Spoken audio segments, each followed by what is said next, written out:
Otac Jeronim Adam Marin novi je opat slavenske benediktinske kongregacije koja obuhvaća 5 samostana, 3 u Češkoj, 1 u Sloveniji i naš samostan na Čokovcu na Pašmanu, jedini muški benediktinski samostan u Hrvatskoj koji djeluje od 1125. godine.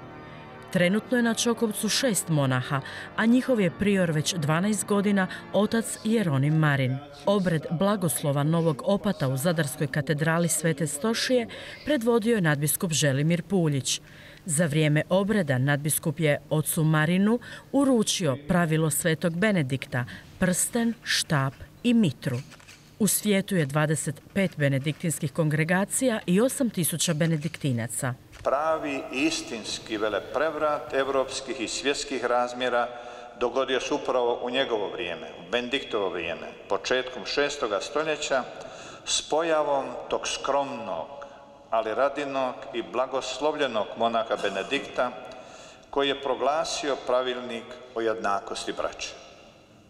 Stupu jednakosti braće u pravima i obvezama Benedikt je dodao i princip autoriteta, koji je utjelovljen u liku opata. Svečanost blagoslova opata prigoda je čuti jeku stoljetne prisutnosti karizme Svetog Benedikta, koji je diljem Europe povezivao narode te stvarao ozračje rada i molitve. Stabilnost mjesta, rad i red, jednakost braće u pravima i obvezama s principom opatovog autoriteta, to su dakle temelji benediktske duhovnosti i reda, pa je u tom vidu ovaj svetac vrlo aktualan.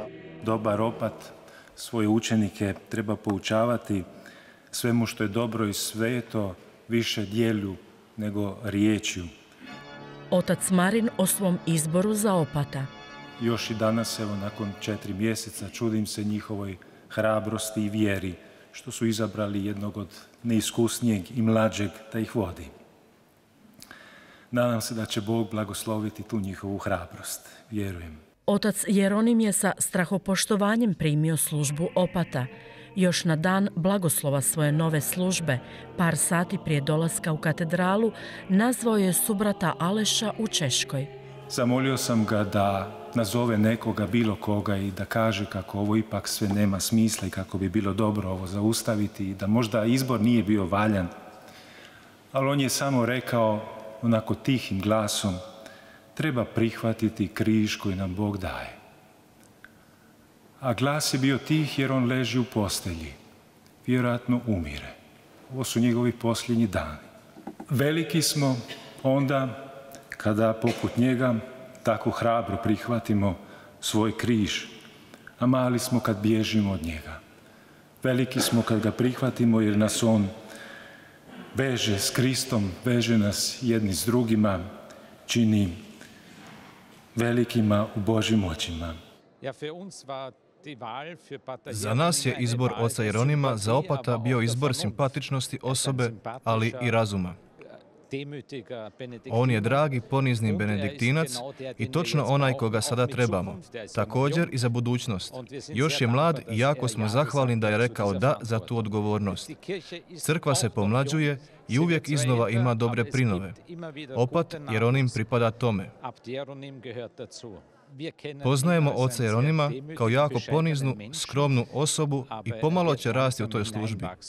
U svijesti da je opat otac i ima očinsku dužnost, ali imat će i radost u toj službi. U cijeloj Europi i na zapadu zvanja je sve manje, pa i kod benediktinaca. Zajednice postaju starije i manje, ali valjda ćemo se obnoviti. U Africi ima puno zvanja, kao na istoku u Aziji. U Europi i Sjevernoj Americi je lošije. U slavlju su sudjelovale i koludrice iz samostana Svete Marije. Sveti Benedikt gleda koludrice, golubice. A što se to događa? Kamo one lete?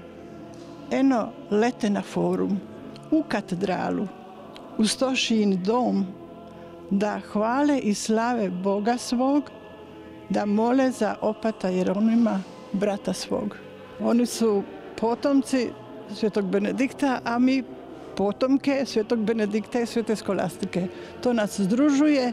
Otac Jeronim rodom je iz otočke župe Sutomišćica na Ugljanu. Rekao je nadbiskup pokojni, blagopokojni Mate Garković, to je neki vrtić koji se Bogu jako svidio. Išao je tamo brati cvijeće. Prema pravilu svetog Benedikta, opat se treba držati apostolskog pravila: opominji, savjetuj, kori. Povezati strogost i blagost, odnosno pokazati strogost učitelja i blagu osjećajnost oca.